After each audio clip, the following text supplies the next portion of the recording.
খাবারটা খাইয়ালাম, খাইতে খাইতে আপা মনি চলে আসবে। ওকে, আসো। আকবর, জি আপা। চার সাথে বিস্কিট দাও না কেন? শুরুতেই গলদ। প্রথম দিন এসে আমার বই নষ্ট করে ফেলেন, এখন কি পড়বো? Sorry, extremely sorry. সরি বললেই সবকিছু সলভ হয়ে যায়, এত ইজি। আচ্ছা, আমি পরিষ্কার করে দিই। পরিষ্কার করা তো আপনার কাজ না। আকবর, জি আপা। যা পড়ান। এখন কি করব? পড়াবেন? হ্যাঁ, ঠিক আছে। স্যার, আজকে আমার পড়ার মুড নাই, আপনি চলে যান। কোথায় গেছে মুড? মানে কতক্ষণে ফিরতে পারে মনে হয়? মুড আর আজকে আর আসবে না। আজকে আর আসবেই না? কি হলো, বসে আছেন কেন? যান। হ্যাঁ যাই, না হলে আকবরের মতো আমার নাম ধরে ডাক দিবে আবার। আসি। আচ্ছা, তোর নতুন স্টুডেন্টের খবর কি? ভালো না, মনে হয় না স্টুডেন্টের বেশি দিন পড়াইতে পারবো। কেন? 2 দিন হয়ে গেছে, এখনো বই খুলতে পারি নাই। এটা পড়তেই চায় না, পিচ্ছি কিন্তু ধান না মরিচের মতো। কথার কি জাজ ওরে বাবা। আপনি 6 মিনিট 37 সেকেন্ডস লেট। 6 মিনিট কত সেকেন্ড? 6 minute 37 seconds. ঘড়িটার ব্যাটারি নষ্ট হয়ে গেছে তো তাই। ঘড়ির সাথে লেট হওয়ার কানেকশন কি? না না, ঘড়ির সাথে লেট হওয়ার কোনো কানেকশন নেই, বাসের সাথে আছে। আমি বাসে করে আসছি তো ট্রাফিক জ্যাম ছিল। বাসে?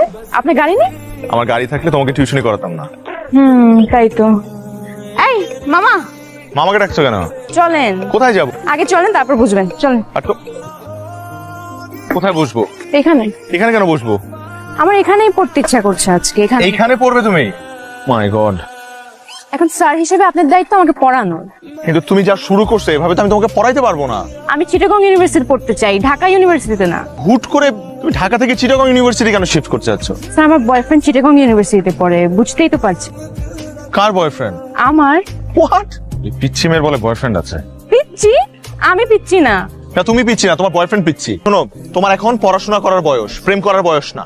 স্যার, জেনজিরা পড়াশোনা আর প্রেম দুইটা একসাথেই মেনটেন করতে পারে। আর আপনি আজকে থেকে আমাকে চিটাগং ইউনিভার্সিটির অ্যাডমিশনের জন্য পড়াবেন, ঢাকা ইউনিভার্সিটির জন্য না। আমি তোমাকে চিটাগং ইউনিভার্সিটির জন্য পড়াতে পারবো না। আপনি না পারলেও আপনার পড়াতেই হবে। আমি বাধ্য না। আপনি বেনিফিট পাবেন। ছি রা, আমি তোমার স্যার। স্যার, অন্য কিছু ভাববেন না, আমি আপনাকে টাকা বাড়িয়ে দিব। পিচ্ছি মেয়ে আমাকে টাকার লোভ দেখাচ্ছে।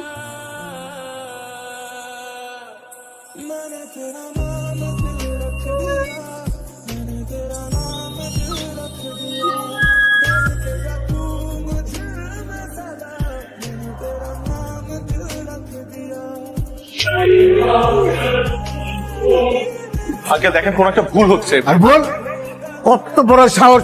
পার্কে গিয়ে আমার মেয়েকে প্রেম নিবেদন করছে, কত বড় সাহস! এই তুমি কি, তুমি এই বাড়িতে টিউশনি করো, তুমি চাকরি করো আমাদের, তার মানে তুমি এই বাড়ির চাকর? তোমার মালিকের মেয়ের দিকে তাকাইছো, তোমার তো চোখ তুলে ফেলা উচিত। এই পুলিশে ফোন করো, পুলিশে ফোন করে ওকে ধরে দাও। ও আজকে আমার মেয়ের সাথে এরকম করছে, কালকে আরেকটা বাড়িতে গিয়ে করবে। ও যেন কোনো বাড়িতে টিউশনি করতে না পারে তার ব্যবস্থা করো। তুমি তো একদম ছোট লোকের বাচ্চা কোথাকার। প্লিজ আন্টি, আপনি আমার মা বাবাকে নিয়ে কিছু বলবেন না। খুব লাগতেছে না? এই, এই, তোমার কি ধান্দা ছিল যে এই ফ্যামিলিতে ঢুকে নিজের স্ট্যাটাসটাকে আপ করবা? ছি, ছি। ছি ছি, যাও বেরো, যাও গেট ক্লাস। আবার বসে আছে ছোট লোক কোথাকার। স্যার, জেনজিরা পড়াশোনা আর প্রেম দুইটা একসাথেই মেনটেন করতে পারে।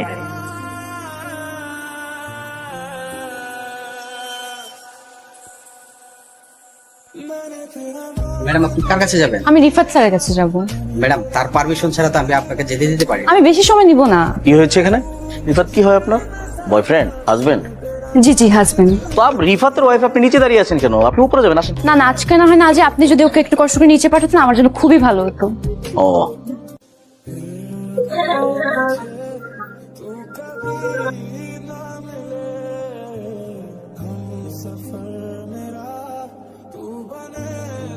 কি সমস্যা আপনার?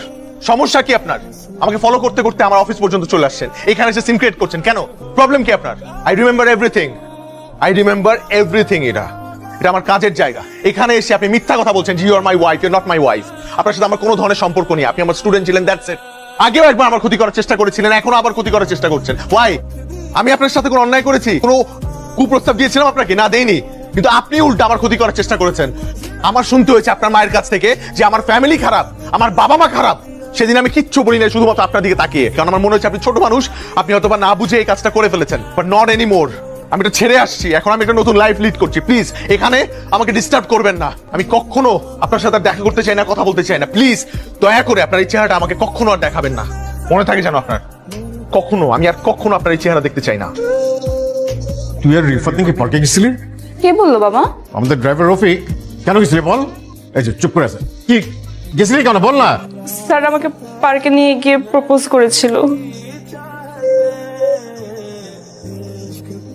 আসসালামু আলাইকুম স্যার। ওয়ালাইকুম সালাম। স্যার একটা মিনিট দাঁড়ান স্যার, আপনার একটা পার্সেল আছে। স্যার কে দিল এটা? স্যার আপনার ওয়াইফ রেখে গেছে। আমার ওয়াইফ? জি স্যার।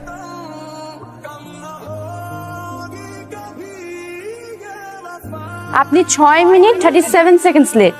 6 মিনিট কত সেকেন্ড? 6 minute 37 seconds. আপনার তো 5টা আসার কথা। ঘড়িটার ব্যাটারি নষ্ট হয়ে গেছে তো তাই। স্যার, নিজের স্বার্থে আপনাকে মিথ্যা অপবাদ দেওয়ার জন্য আমি ভীষণভাবে অনুতপ্ত। বিশ্বাস করেন, এই প্ল্যানটা আমার না, পুরো প্ল্যানটা ছিল আমার বয়ফ্রেন্ডের। আরে কংগ্রাচুলেশন, তুমি আঙ্কেলের সাথে কথা বলো, আমার মনে হয় সে রাজি হবে। বাবা এক কথার মানুষ, আমার তো ভয় করছে, দেখি কি হয়। আর শুনো, তোমার জন্মদিনের প্ল্যান কি? তুমি নাই কি আর প্ল্যান হবে? তুমি থাকলে হয়তো কোনো একটা বার্থডে প্ল্যান করতাম। আচ্ছা ঠিক আছে। তারপর আমার বয়ফ্রেন্ডকে ওর বার্থডেতে সারপ্রাইজ দিতে আমি নিজে চট্টগ্রাম রওনা দিই। সেখানে গিয়ে আমি দেখতে পাই নিয়ে যাবেদের বাসা আইতালে আইর। Happy birthday. থ্যাংক ইউ, কিন্তু তুমি এখানে? তোর বার্থডে সারপ্রাইজ দিতে আসছি। না না, সেটা ঠিক আছে, কিন্তু নিচে একটা কফি শপ আছে, খুব ভালো। তুমি এখানে 10 মিনিট বসে, আমার একটা ফ্রেন্ড আসছে, তোদের জাস্ট বিদায় দিয়ে আমি চলে আসতেছি। নিচ্ছে কি আসছে? আমি ইরা। আর তুমি? আমি শান্ত। তোমার এক্স? কি এক্স? আমি তোর প্রেজেন্ট গার্লফ্রেন্ড। তুমি প্রেজেন্ট গার্লফ্রেন্ড হলে আমি কি? প্লিজ 10 মিনিট নিচে ওয়েট করো, আমি পৌঁছি। তুমি কি বুঝাবা? ইরা, তুমি কই যাচ্ছ?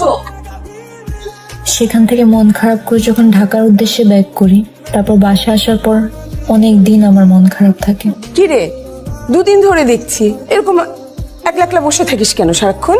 নে খাবার নিয়ে আসছি, খা। না খাবো। কি হলো তোর, কেন খাবি না? আরে খা, খেয়ে নে, খেয়ে নে। খাবো না, যাও না। আশ্চর্য।